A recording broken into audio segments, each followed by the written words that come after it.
Hi, I'm Sue Greenwald, and I'm with awakenstories.com. I'm here today again with Deborah Nixon. Hey, Deborah, how are you? I'm good. Yeah, Deborah had recorded her Becoming Awakened video a couple weeks ago. It got great response. Her story is fascinating, and she's an inspiration to us all, and such a positive and loving person. And after I had recorded the video with her, I realized, we really didn't talk about all of her intuition and her past life recall and her psychic abilities and all that. So we're doing another video today to talk about those and any other things that we left unsaid. So any topic goes, and you are welcome to explain things how you like, and I'll ask questions here and there, Deborah. Oh, thank you. I guess I was going to say that, refreshing from last time, that I could see spirits as a child. I tend to think it's probably inherited from my native grandmothers. At 5, they found me. Believe me, I was raised very religious. So at 5, they found me, now I lay me down to sleep. And after I finished the prayer, I started praying not to, but for Satan. I was asking for his healing, that all of this nonsense would go away if he was healed as a spirit. For his healing. For his healing. Okay. Basically to be reconciled to Daddy. All right. Well, I kind of quickly got I got reprimanded for that and told that was not what we did. However, I'm finding great power in that as I've grown older, praying for them, or rather requesting Daddy's presence to reconcile them. You don't fight negative with negative, it feeds it. Right. So that's true. So whenever you are asking the dark to leave, you surround them with what? Light and love. Yes. Yeah. And the heavier, and then you ask, let's say, the angelics or whoever to escort them to the light, taking as long as they need to, So that being, yeah. And in my innocence. Yeah. So who reprimanded you? Was it your grandmother's? I believe it was my mother. Okay. It was my, you don't do that. Right. That's what, so anyway, it kind of got interesting after that, because when I was 5 years old, my great grandmother passed. And she didn't want to scare me, so she came to my window and she told me she was leaving. And I told her goodbye. I was not scared at all. I knew who was, and I loved her. Well, when my mother came in to tell me that she'd passed, I told my mother before she could tell me that great grandmother had come to me and said goodbye. And that it just floored my mother. Right. And then shortly after that, I dreamed about a red tide. And I told him, I didn't know what a red tide was. I just told her the whole ocean turned red and all the fish died. And then it happened about 2 weeks later, and that just floored my mother as well. Right. And, so you were like 5-ish when all this was happening. Yeah. And it kind of freaked my mom out. She didn't quite know what to think of that. And then at age 6 in first grade, I was failing first grade. And I happened by a mirror with one of my papers, and my mother saw it. And it turned out that I am what they call a textbook dyslexic. I wrote complete mirror images. Ooh, interesting. Perfect paper in the mirror. So not partial, but I see complete mirror images. And do you still have that? Oh yeah. And how did you get through school? You're gonna laugh. I found it to actually be a gift. It doesn't seem like it at first. It's a difficulty, and you learn, but you can't share very well because nobody can read your paper. So upon discovering that, they sent me to see a psychiatrist. Oh, And I spent 8 hours, an entire day, going through, I don't know what you want to call it, an evaluation of sorts. And they did ink blots and this interview with the psychiatrist, and they did, the square peg and the round hole thing and all that. They have those geometric things you have to fit together. But I mean, they tested me for the whole day. Then they did the EEG, the electroencephalogram, to right, measure your brain waves, right. which, just looking back, that seems kind of odd that they would go to all this because I was dyslexic. And then they sent me to the basement.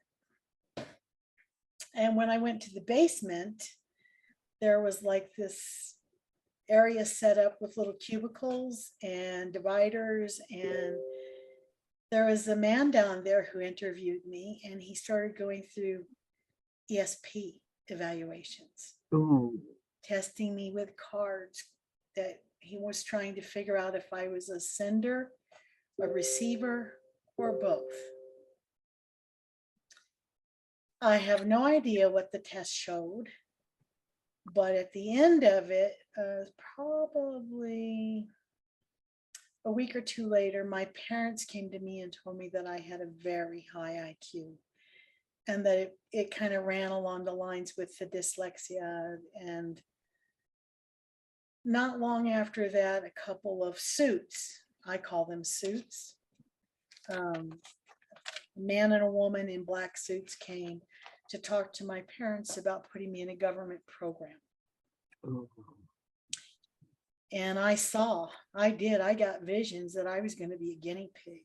And I went to my father and I pleaded with them not to do it, because they had to give up their parental rights, and I would go live at the school for this exemplary education that government funded, the best of the best. And my mother was ready to do it. And Wow. yeah, after I talked to my dad, he says, yeah, you're not sending my daughter anywhere. So that didn't happen. I'm so glad he stood up for you. So basically, they tested your ESP abilities and your psychic abilities and all that, and they were going to try to train you and use you in some way. Yep. Yeah. Mm. Yep. So I narrowly escaped that. Wow.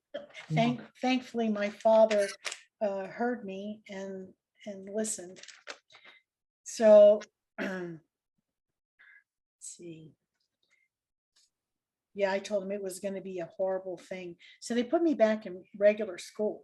Right. Okay. And then when they did that, I had to be in learning disabled classes, LD, and in advanced classes at the same time.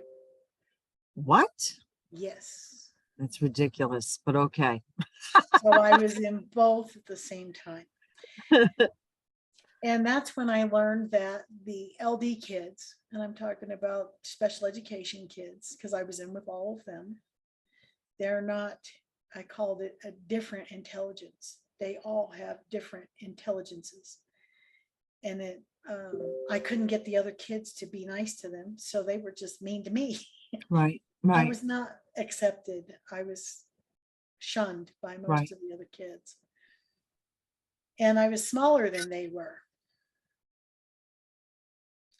which ended up not working out well for them later on.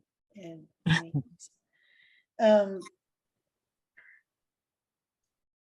so let's see, where's I going? I saw a tutor for 2 years. Okay. She taught me, basically I learned what I call eye tricks, which helps you remember orientation, because I didn't know the difference between left and right. And it's still I'm challenged by that. You tell me left, I'll go right. You tell me right, I'll go left. So, and I used to write with both hands. They tied my left hand behind my back Oh, so that I would write with my right hand, because originally I could write with both. can you still write with your left hand now? I can, but it's harder. It's Right. not the Okay. same.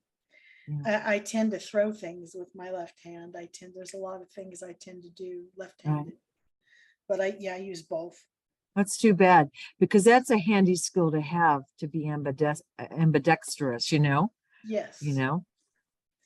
yes. So I did go back to school, and as I went through the tutoring, I learned what I call eye tricks.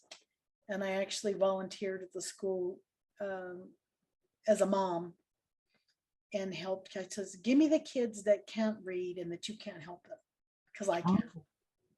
So I used to oh, volunteer and teach the kids they didn't realize were dyslexic. that's so awesome. Yeah, having dyslexia, like it's a real handicap. And so you made it through Well, beautifully. not only did I make it through, I've worked as a bookkeeper, a full charge bookkeeper and office manager for the last probably 35 years. Wow. And it's actually been a benefit to me because in a string of numbers, I can pull out where somebody else transposed the numbers. Ah, okay. I can Wow. see them. Wow.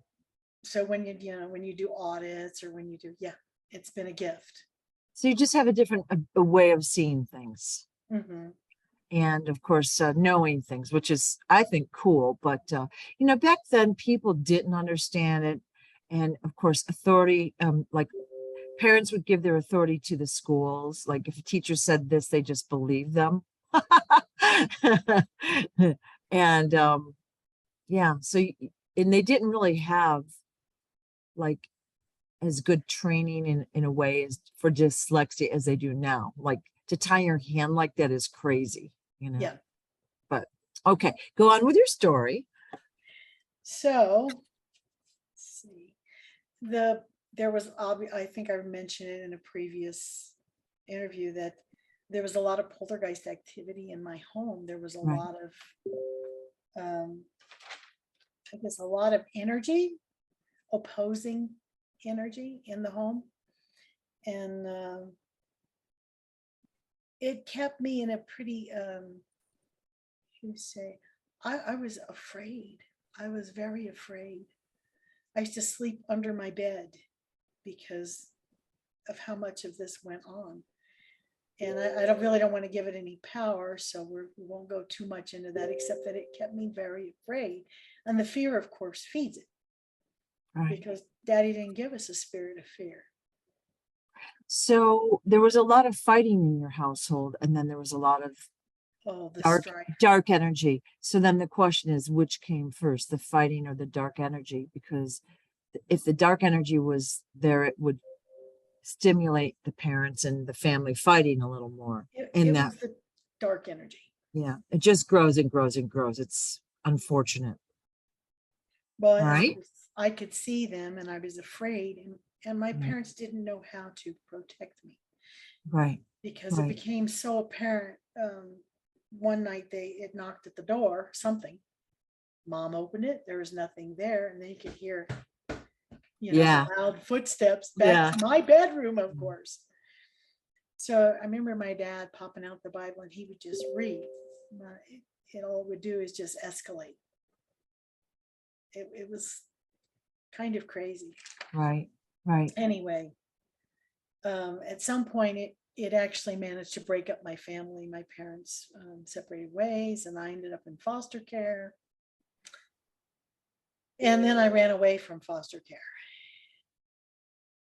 And while I would say while I was a runaway, I think I thank Daddy for my abilities because I stayed away from people that would hurt me. Right. Okay. You just intuitively knew. Yeah. Right. And then I dreamed when I actually did, my father found me. I don't know how he found me, but he did, Right. thankfully. I dreamed of my ex-husband. And then I ended up meeting him and marrying him and having children. It was not a relationship made in heaven.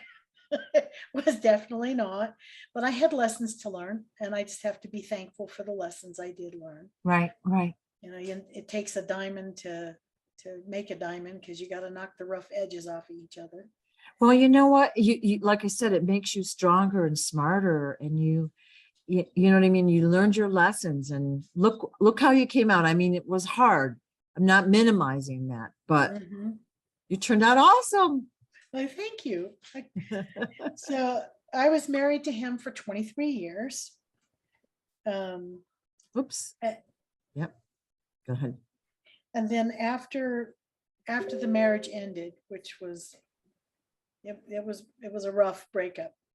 But after it ended, I started asking Daddy if there was a mate, if he made somebody special for me. Right. And I dreamed about this man, this wonderful man. And I dreamed that, because I have a swimming pool, I dreamed we were outside in the swimming pool and that I had my head on his chest. And I was making goo goo eyes at him, of course, but I never saw his face. And he had salt and pepper gray hair on his chest, because I was 43 by this time. Right, right. Well, this actually came to pass after I met Floyd. We're standing in the pool and I'm looking at his chest and I'm thinking, well, this is my dream. Wow. I said, but where's the gray hair?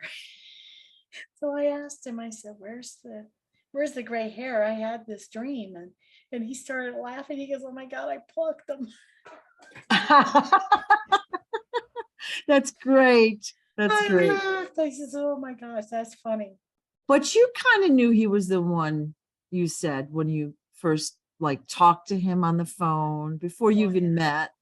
And then when you met, it was like evident to you. Oh Right. yeah, I remembered from the first time I heard him laugh. Right. Right. Flood of memories of Right. this man Yeah. and us together. Yeah. But I was in love with him before I even set eyes on him. I Yeah. already knew who he That's was. so awesome. So it was so funny though when I kept asking him for the gray hair. I talked to him. I said that was funny. Well, while I was married, I got to tell you, was coming to the end of my marriage, I had a girlfriend who was married to a pastor. And I wouldn't really call her my friend at the time. I knew her. I didn't really know her. Right. Right. And then I had another friend who was going to the same home church I was. And we've been friends for years. And I was inspired to actually write a song over this whole turmoil that went on. But they kept talking about pastor's wife, and she had disappeared, and they had like 4 kids, and she was gone, and she was sick. And then they had this strange barbecue at their house. Something's amiss. So Right? she was physically missing from the family. Right. With the kids, Okay. took the kids and went to Colorado. And I was like, something's not right. Okay. Why is he having a barbecue without her here? And I don't know. And so I came home and I just started praying for her, because that's what I did at that time. I didn't understand requesting, but I was praying for her and I was asking Daddy. And that's when I got the download about the pastor's wife. My friend was having an affair with her husband, the one that I'd known for all these years. Okay. And that I was supposed to go to her and tell her what I had seen. No, she wasn't crazy. No, it was happening under her very nose in her own home. You were supposed to tell the pastor's wife. That I'd seen the betrayal, that Daddy'd shown it to me. Okay. And the incidents, because I saw all of it. Okay. So she called me out of the blue. And I said, by the way, we're supposed to be friends, and I'm supposed to tell you about this, and this. And you're going to know that I'm telling you the truth because it happened. And she goes, oh my God, you do know. And I said, yeah, we're supposed to be friends. I said, because beyond all else, Daddy told me you need me to stand beside you and be your friend. Right. Wow. So we've been friends for many years since then. But that was the first time I got that kind of a download. So I just want to clarify this. She was missing for a while. Mhm, He had a barbecue. You had two friends that knew that family, mhm. and one of them was having the affair, and then you got all the details of it, and then the pastor's wife just calls you out of the blue, Yep, and you kind of told her on the phone. yep. Wow. Okay. And then she well, did whatever, but you followed what you were told to do. Where had she been during all this time? She had gone to Colorado and she had her Okay. kids staying with her parents. Okay, you did mention that, I think. I'm sorry, I missed that. Okay. And, Wow. and she was actually seeing somebody because she was getting sick from all of this, physically becoming ill. Right. And, Anxiety. mhm. Yeah. And basically, I was to confirm to her that she was not crazy Okay. I get it now. Okay. I wasn't understanding that little part. All right. because they were convincing her that she was just jealous and crazy, Right. and she wasn't. They actually ran off together eventually. I mean, how are you going to hide that, right? Yeah. Yeah. So she and I were friends, but we're still friends. We just don't talk to each other much. She moved to Colorado and never came back. Okay. So, but we're still friends. We still stay in touch off and on. And from time to time over the years, it's been a touch, a phone call, a hug, and I'll get downloads. Right. Sometimes it's just a little bit, sometimes it's a flood. Right. Right. And sometimes it's absolutely amazing. But let's say I don't try to make it happen. It Right. happens. It's supposed Right.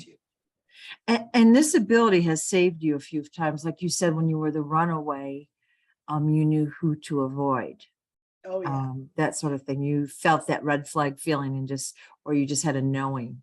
Yep. Yeah. Very handy skill to have. Very helpful. Yeah. Actually. Yeah. Yeah. It's saved me a lot of heartache over the years, I think. Right. Right. And then oh, I was going to bring that up. So after Floyd and I met, we started doing what they call health and wellness shows. Mm-hmm. He's into alternative healing, water machines and such.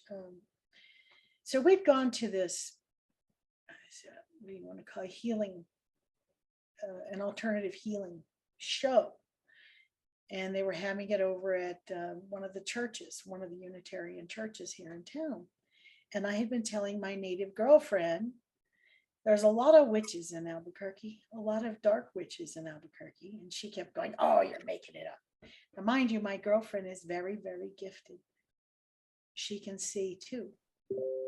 And I was telling her about the dark, and she thought I was just making it up. So we went to this show, and there was a couple of ladies that had a booth, not right next to us, but pretty close to right next to us. And out of the peripheral, I could see big dark ickies on them. Oh, Big, big dark okay. ickies. Okay. And they're putting out these orange flyers advertising an open seance. I was like, oh, Ooh. that's inviting people to an open possession. It's crazy. So I called my girlfriend. I said, I told you the next time I was at one of these, and I would tell you to come over. So she shows up with her two kids, and she goes over and she confronts them. And she's like, do you know who we are? I was like, supposed to keep your head down, keep your head down. What are you doing? So she goes over there, she confronts them, and I walk over there behind her because, yeah. So anyway, I walk over there behind her, and then she goes, I'm going to the bathroom. And then the one in the red pantsuit with the big icky on her follows her to the bathroom. Well, at that time, I was still limping pretty bad from an accident. So anyway, I caught up to her at the bathroom. By the time I got there, the other woman was already in the bathroom with her. It had like two stalls and a sink. Right. My girlfriend's leaned backwards over the sink, and this woman is leaned over her going, "What are you doing here? Why are you here?" Oh, And she goes, "You're completely unprotected." And I grabbed my girlfriend by the elbow and pulled her from in between the sink and this woman out into the hallway. And I said, as I'm doing it, I go, "You're completely protected." wow. And I explained to her that you need to keep your eyes on your fries. What's the goal? I said, keep your eyes on daddy. Don't look at them. It gives them your energy. Don't focus on them. You focus on daddy. I'm explaining to her to focus on daddy and for her to imagine these cascades of flowing rivers of love and light just filling her till there's no room for anything else. And as we're walking down the hall and I'm telling her all this, the woman runs up behind me, grabs me from behind, and is immediately repulsed. She hit the wall. Wow. And it's the difference in our energy that caused it. Her negative, my positive, and she hit the wall. She's, "How'd you do that?" I said, "I didn't. That's the love of daddy. That's the love of daddy protecting us. Right, right. I didn't do anything." So did you try to clear that woman? Like, was this a while ago or was it recently? This was many years ago. Okay. Actually. All So right. no, I did not try and clear, but we get there. Okay. So Okay. Sorry. that's okay. So we walk back to the table, to the booths where they have the table set up. We walk back to our booth. And when we get there, there's little stacks of money set up. And I told the children that sometimes money carries curses. And just in case, to leave that there and not touch it, please. Let's just leave that alone. It's not ours, so we don't need to take it. So they left the money. And then she says, "They're everywhere here, aren't they?" And I said, "Yes, they are." So I said, let's go ahead and pray for them. So we started praying the presence of God into the room, that they all be healed and reconciled. And it looked like you'd turn the light on a bunch of cockroaches because they were scattering Wow. like Wow. roaches. Right. And I said, just, pray with me. Just bring that presence of daddy down into the room, into this whole place. Because it was a huge place, a big auditorium. And they were breaking down their stands and I'm leaving. I mean, it was to the point of you couldn't deny what was happening. Right. Right. And she's like, "How did you do that?" I said, "It's not me. It's the presence of daddy." Right. Right. Wow. I love how you said that because that's so true. Like when Smarty was at my expo, the very first time he talked, I think he might have done 2 talks that weekend. I don't actually remember, but people literally came running out of that room. I mean, Yep. you were either in or you were out, right? Yep. People would run out of that room. And of course we know, they're not of the light, but it's just so interesting, isn't it? It is. It Yeah. is. And it really gave my girlfriend what she needed to see. Yeah. Yeah. Because the lesson there was for her that day. Right. Wow. And I just got lucky enough to be part of it. Right. Right. And that was pretty amazing. I would tell you there have been many times that I have been so blessed because, laugh at me. Floyd and I were going to use wet salt because it has more minerals in it. And he goes, "Well, we need a grinder." I said, "Well, yeah, you got to have a salt grinder in order to use that mineralized wet salt." Right. And he goes, where are we going to get one of those?" And I said, "I see one over at that farm, the farm store, right, a block away." And he goes, "They don't carry that kind of stuff." And I said, "Well, sure, there's one there, believe me." And so we drive over there. I go in the store. He goes to the front. He's asking them for a salt grinder. And I hear them telling him that they don't carry that. They don't have that. And I walked to the back of the store to this little table and a basket under the table. And I reach in and pulled out this salt grinder. And I said, Oh, "There's cool. one right here." How cool is that? And the lady goes, "I don't know where you found that. I don't even know what to charge you." And I said, "Well, I saw you charging me $9.99. Oh, wow. So that's what they charged me. Oh, that's so funny. I know. And then That's so it funny. happened again. I wanted to get, what do they call them? It's like a cabinet. It's behind me right there. Mhm. For a TV, like an entertainment Right. cabinet. And I told him, I said that I can't afford what those cost. They were, somewhere anywhere from $500 to $1,500 at that Right. time.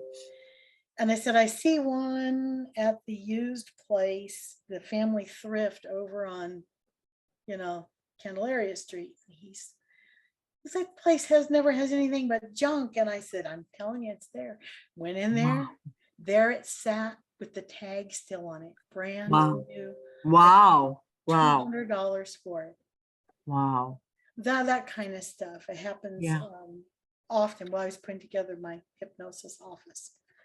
And the same thing happened with our grill.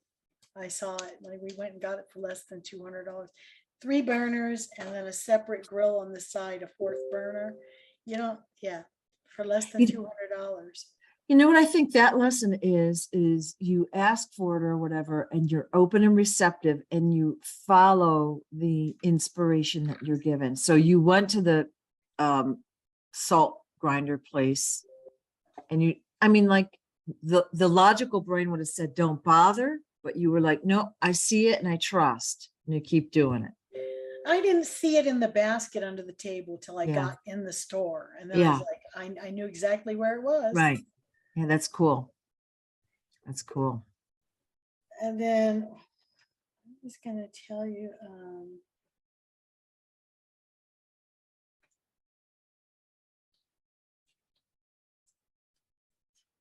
I was going to tell you that because of what we're going through right now, that my father passed in like 2007.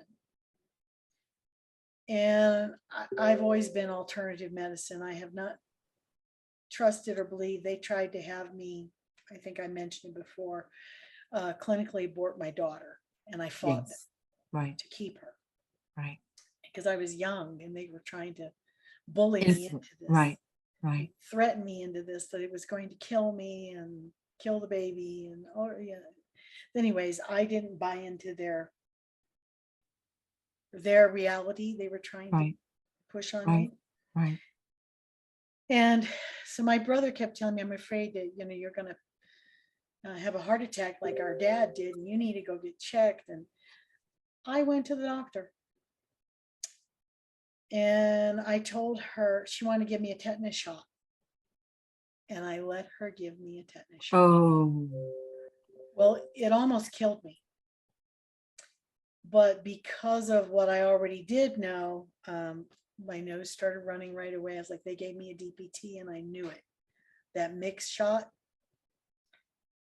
And before I got home, I was already sick. How many years ago was this? This was back in 2007.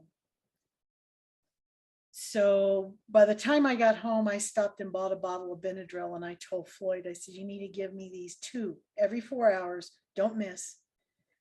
And I said, don't call the ambulance unless I start to turn gray or blue, because they're going to kill me. And I said, I think this is intentional because I'm a neg and a universal donor. And they're all about the money. And I told them, Yes. do not take me to hospital. They'll kill me. So he didn't. He gave me the Benadryl. I didn't wake up from Friday night until Sunday afternoon, 2:00. I did not even get up to pee. Wow. I woke up at 2:00 in the afternoon and I had a blood rash from the tops of my eyebrows like this. I looked like somebody that starred in that movie Virus.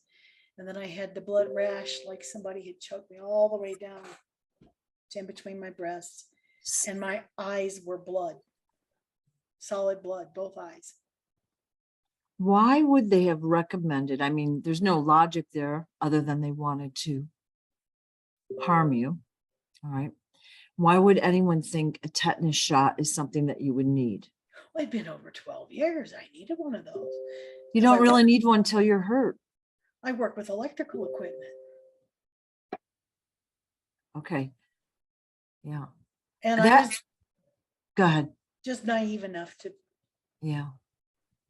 See, that's what's happening now is people give their power to the medical community. Like the doctor has the title and the education, the doctor knows better. And, most doctor, I mean, many doctors are very good people and they really want to do the right thing, but there's, they don't have the time to actually think about what the symptom is or how to heal the body. They're just handing out those prescriptions anymore, right? And there's no follow-up, there's no nothing like there used to be. well, I called my doctor Right. that Sunday. It started becoming difficult to breathe Yeah. from the vaccine. Right. So I called my doctor, who refused to talk to me or see me. Wow. So I had to make an appointment with what I called my little Right. old man doctor, my allergy doctor, who I usually went to see at the same office. And I said, I've got to see, I'm having an allergic reaction. And he put me on prednisone, and I was on 20 milligrams of prednisone 3 times a day, which a prednisone pack, a Predna pack for like poison ivy or something, is Right. 20 milligrams. The whole Predna pack you take in a Right. week. Right. I was taking that 3 times a day to Right. breathe. Right. And it took me a while to figure out how to get off it. Right. It's a very harmful drug as well. Yeah. Yeah. Yep. So I think it's probably a lot of why I'm diabetic now. Oh, so it blasted your immune system and everything. Oh, yeah. So my son was in high school and got kicked in the face at soccer, and he had his whole mouth and lip was split open. It wasn't horrible, but he's just a young kid, so I want to have it stitched up. Well, I ended up at one hospital. I sat there for like 4 hours. I went to the other one in the city because I mean, we spent the whole night in the hospital. So the second hospital, they put us into a room and we sat there forever. So we're sitting in the room, and then I'm like, I went down the hall to go to the bathroom. Now he's a minor. Okay. I have not signed any paperwork yet or filled anything out. We're just sitting in the room. I go to the bathroom. I come back. They had given him a tetanus shot. Oh my God, was he sick? He was out of school for 3 days because of that shot. Now the stitches, as soon as I heard that, I pull him out of the hospital. I just wanted it stitched up, okay? And then we went home. We slept for like an hour. I got him up and we went to this plastic surgeon in town who had worked on my daughter, and he got right in there. They stitched him up, and I told him what happened, and he was shocked. He was shocked at that treatment. And the fact that they gave the shot without, permission. And here's the other interesting thing. Of course, we didn't fill out paperwork, but they never billed us for anything. Yeah. I had in my chart, just for the record, I had in my chart that I was allergic to pertussis. So that means they gave me a DPT shot. The pertussis part, I knew that I'd had a bad reaction as a child and told them, do not ever give me that. And I made big block print in my file, allergic to pertussis. So she knew when she gave me that shot. Right, right. And it causes anaphylaxis. It causes a shock. It Wow. causes the meninges in the brain to swell, which they could call it brain death, and then harvest all your blood and organs. Yeah, and I'm a universal donor. Wow. Nasty. Nasty. Yeah. You better be really careful with those guys. Yeah. See, people are just they're going in, they're diagnosed, they have these surgeries, and there's a lot of money to be made from that. And I feel sorry for the people, like, a lot of them are innocent, but of course they do have the opportunity to research and maybe even prevent by their lifestyle, but that's a whole different ball game. So It is, isn't it? yeah. I was already practicing that. I was just trying to put my brother at ease. Yeah. And I was still just naive enough to take their vaccine. Right. And it's taken me this long Right. to really begin the healing. Right. Yeah. Wow. I haven't been, like I say, I have not been sick in probably 10 years. I don't Okay. really get sick, Right. but it took a long time to get there. Right. All right. So then what's next on your list? Let's see. I know I've had such a good time. Oh, I was going to tell you that I've been running crews. I mean, a crew of men. I'm usually somehow or another, I end up in charge. Where I'm working now, I'm not, and I'm good with it. But for years, I ran a cruise, and sometimes it was kind of uncomfortable. A little bit of PTSD when I'd have to go and fire one of these men because Yeah. they, were drinking or whatever. I have to go and let them go. Right. So I sent myself to counseling because I'm talking, it'd go down to tunnel vision. It's like watching TV and you're way far away. I was like, hey, I don't like functioning like this. So Right. Right. I sent myself to counseling for 2 years for the PTSD. And when we got into it, the counselor looks at me and he says, until you acknowledge and recognize your inner healer, that you are a healer yourself, he said, you could do all of this without me. I'm not really sure why you come here. And he says, but as soon as you recognize that, you'll be fine. Right. Right. So I came home from that and I sat in my den and I had a long talk with Daddy. And I just told him, I said, can I dream? I said, I keep dreaming about these healing centers. And I don't know what part I'm actually supposed to play in them.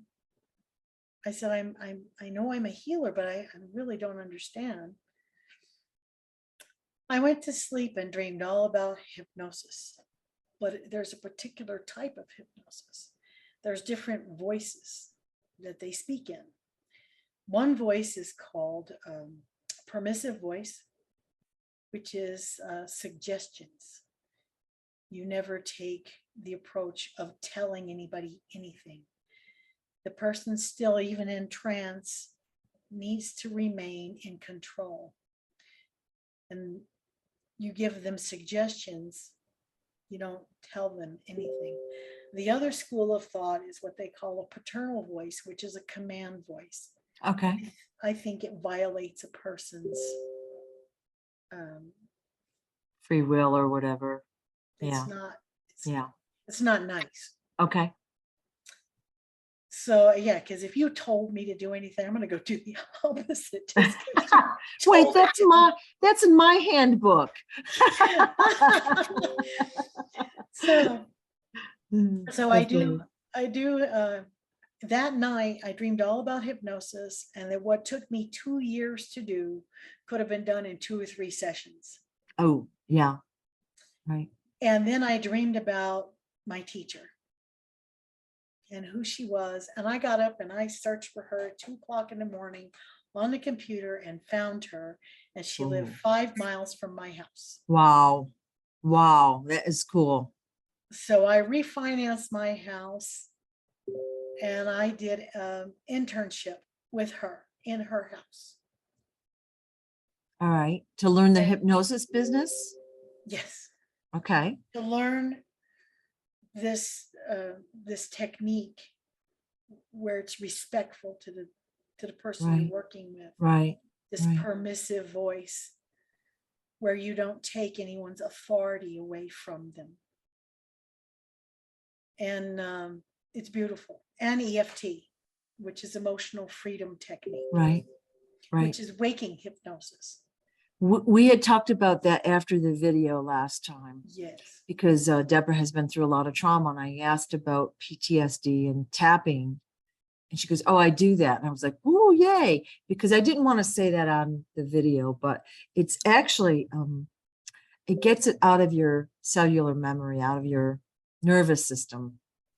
It And breaks it up at the meridian yes, points, yeah, and you interject new thoughts of love and light right, yeah, so that it breaks all those.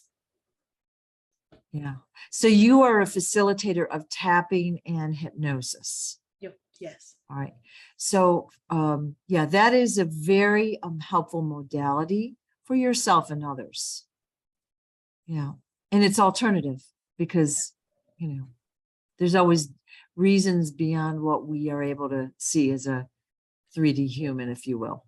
Well, it's so gentle too that a lot of people Yeah. will tell you, I couldn't tell anything was different. And then they'll call you back and say, but I couldn't tell anything.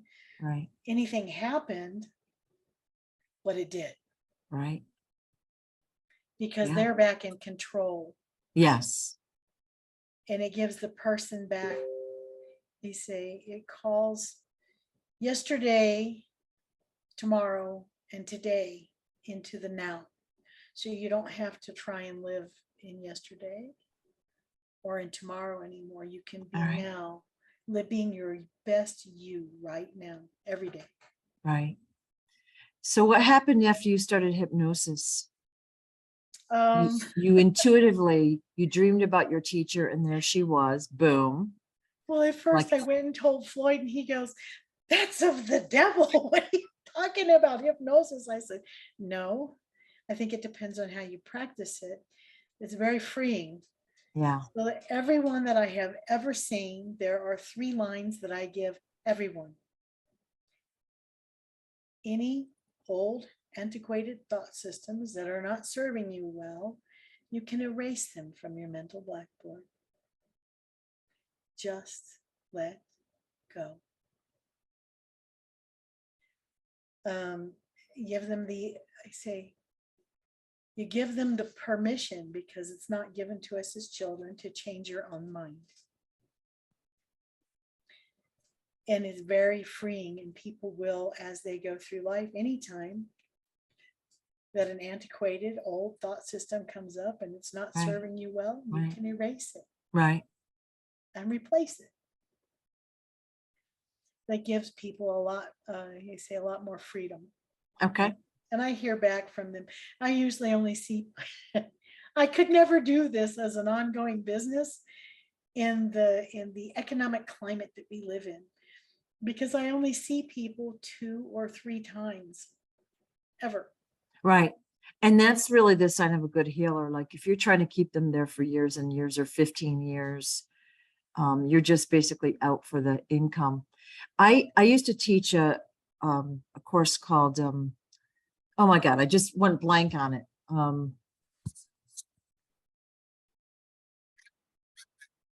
The course was based on a book called The Artist's Way, and it was like 12 chapters with exercises. So I was a facilitator for that course. And I had worked with a woman who had a horrible childhood, like bizarre stuff, like you can relate, right? But she had been in therapy for like probably 30, 40 years. And she did the course. I did not charge them for it. And she said, I got more out of 12 sessions with you doing this course. It was a group thing than I have out of my therapy sessions. And see that it gets like you talk and all that, and you know, like the Artist's Way just allowed you to dig deeper into yourself and different aspects of it. It's very interesting. It's a very good book. So, all right, back to you. It is how I stopped smoking. Yeah. I smoked since I was 12. Right. 13, actually 13, when they took me away in foster care, and they put me in those bizarre places. I started smoking. Right. And the cigarettes went with me wherever I went. I was disconnected from family and friends, but I had my cigarettes. Right. And I had Comfort. It's just comfort. Oh, yeah. And I had done that until I was, in my 40s. Yeah. So here I am. And she asked me, and during the course, did I want to be you know, the one doing receiving the hypnosis as an example, because there were two of us there. There were only Right. two students. Right. And I said, well, sure, I'll do it. Sue, I forgot to smoke for 3 days. Wow. Now, how could I go back to smoking? That's crazy So, awesome. and as part of what she taught, it was, you say, what do they call that? It's called NLP, neuro linguistics. Right. Right. So I practice neuro linguistics. It's not Right. just hypnosis, but Right. because the subconscious has its own language. Right. Right. It can't hear negative words. So if you tell someone they're a non-smoker, they go home and smoke because you just told them they're a smoker. Right. Right. So after forgetting to smoke for 3 days, there was no way in my right mind that I could put a cigarette back in my mouth. Right. Yes, Right. I did have cravings. And yes, I did go get a little e-cig and I played with it for about and I lost it in the bottom of my purse, just like the hypnosis pattern said that I could. Wow. Wow. Okay. And I Okay. didn't bother to go back and find it until a girlfriend of mine was quitting, but I Oh, gave it to awesome. her. Awesome. Awesome. So what happened after you started your hypnosis business? Well, Any other cool stories there?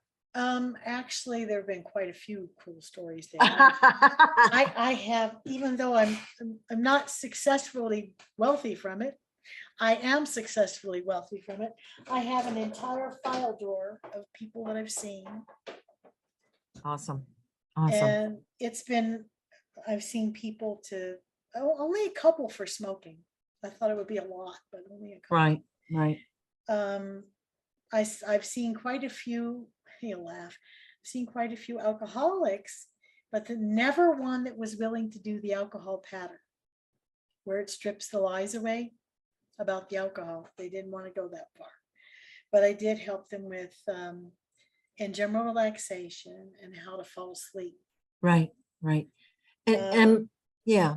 So are you able to use your intuitive abilities when you're working with people? Actually, yes. And I think the biggest thing that I didn't realize, I guess, that my instructor told me that my voice Right. is perfect for hypnosis, Right.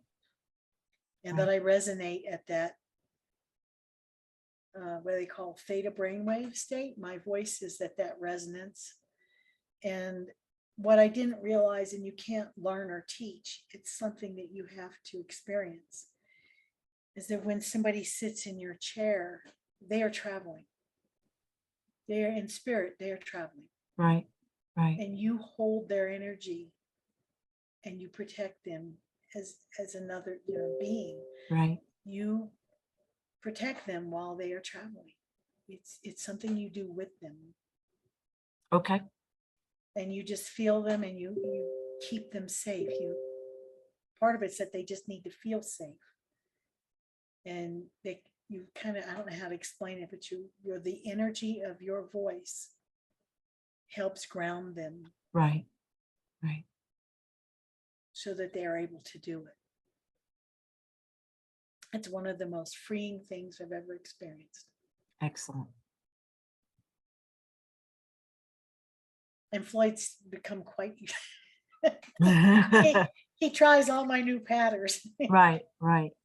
That's great. You have a guinea pig. And loves it. Yeah. Yeah. So I will tell you this. I limped for years after that vaccine, for probably 15 years. I did want to throw this out there. And I believed every day that Daddy was going to heal me. He took me out of a wheelchair when I was younger. And I just knew that I was dumb enough to take the vaccine, that I just had to wait in Daddy's time that I would be healed. but that I had to have faith Right. and walk in it. And I worked the entire time. I even took a job in a warehouse where I limped for 2 years more. Right. And at that time, one of the Jedi ran my picture through the crystalline healing generator. The next day, I put the crutch down. And I've never looked back. Isn't that amazing? And I'm still walking better and better every day. Miracles and wonders. Yes, ma'am. So beautiful. Yes, Yeah. ma'am. So I Yes. would tell you as my ending comment, and I keep posting it, faith that moves Daddy to act. And he does. I'm walking. Well, you've had an amazing life, and you are an example, like, for what people can become. Because I know, the environment people are in does affect them, their education, their way of being, all of that affects them. But you made so many good choices. I mean, there were some choices that weren't maybe the best, but see, this is the fast tracking of the lesson, as we talked about before. You got your lessons all condensed in the beginning of your life. And it was hard. Yeah. But now now you've got a life of love and light. You're able to live with your life partner and help others. It's beautiful.